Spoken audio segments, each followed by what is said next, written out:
বাংলাদেশের নায়ক বলতে তো শাকিব খানকেই বোঝানো হয়, হ্যাঁ? আর জায়েদ খানকে খুব ইন্টারেস্টিং লাগে, মজা লাগে ওনাকে দেখতে। শাকিব খান ৩ নম্বর বিয়ে ওয়ালটন ফ্রিজ কিনে অনেকের মতো আপনিও হয়ে যেতে পারেন মিলেনিয়াল। সেরা পণ্যের সেরা অফার। করছে এবং সেই মেয়েও ডক্টর। আসলে যদি প্রস্তাবটা যদি ডক্টর মিয়ামির কাছে আসতো, তার যেহেতু এখন ডক্টর মেয়ে পছন্দ পারিবারিকভাবে আসলে, সে শাকিবকে কি উত্তর দিত? আচ্ছা, উনার ডাক্তার আমি পছন্দ। আমার তো নায়ক পছন্দ হইতে হবে বিয়ে করার জন্য, তাই না?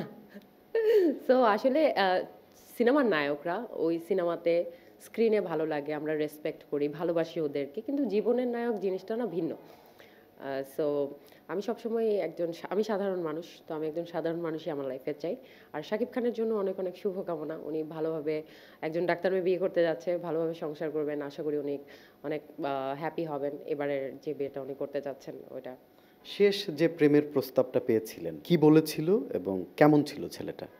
কি একটু আগেও তো পেজে তো সারাদিনই আই লাভ ইউ লিখে অনেক মানুষজন। তো প্রেমের প্রস্তাব এটাকে কাউন্ট করতে পারি? এই কমন আই লাভ ইউ না, মানে যেটাকে মনে হয়েছে যে আমি একটু বিমোহিত হয়েছি, আমি একটু মুগ্ধতা পেয়েছি, সেই ছেলেটাকে, বা সেটা লাস্ট কবে ছিল?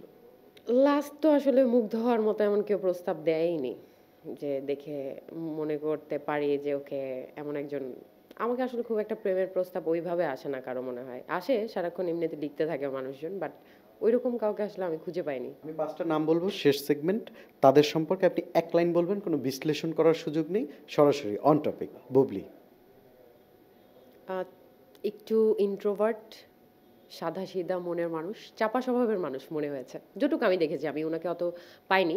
বাট ২-৪ টা আমি ইন্টারভিউতে দেখেছি। আমার কাছে মনে হয়েছে যে খুবই শাই পারসন, কথা কম বলেন, ভালো মানুষ। শরীফুল রাজ। ভালো অ্যাক্টর, অনন্ত জলিল। একজন পছন্দের অ্যাক্টর। মন খুশি হয়ে যায় ওনার সিনেমা দেখলে। লাস্ট অনন্ত জলিলের কোন সিনেমাটা দেখেছেন? লাস্ট তো দেখেছি, হ্যাঁ, মোস্ট ওয়েলকামই দেখেছি। 2, মোস্ট ওয়েলকাম 2 মেবি অনেক বছর আগে। জায়েদ খান।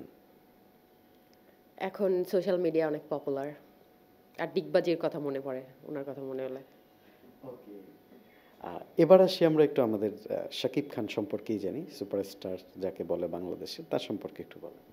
শাকিব খান তো আসলে মেগা স্টার, সুপারস্টার দেরও স্টার। সো উনি আসলে খুব ভালো করছে। উনার কন্ট্রিবিউশন আসলে বাংলা সিনেমার জন্য অসাধারণ। আমরা যেমন নায়ক রাজ্জাককে মনে রেখেছি, সালমান শাহকে মনে রেখেছি।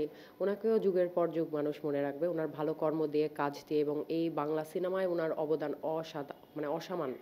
সো অনেক, অনেক শুভকামনা। আই হোপ শাকিব খান আরও ভালো কাজ করবেন সামনে। আর শাকিব খানের পরবর্তী জেনারেশনে যদি কেউ আসেন সেটা আসলে বলা যাচ্ছে না। তো আমরা তো চাই যে আরেকজন শাকিব খান আসবে। হয়তোবা ২০ বছর পরে আসলেও আসবে। বাট শাকিব খান শাকিব খানই।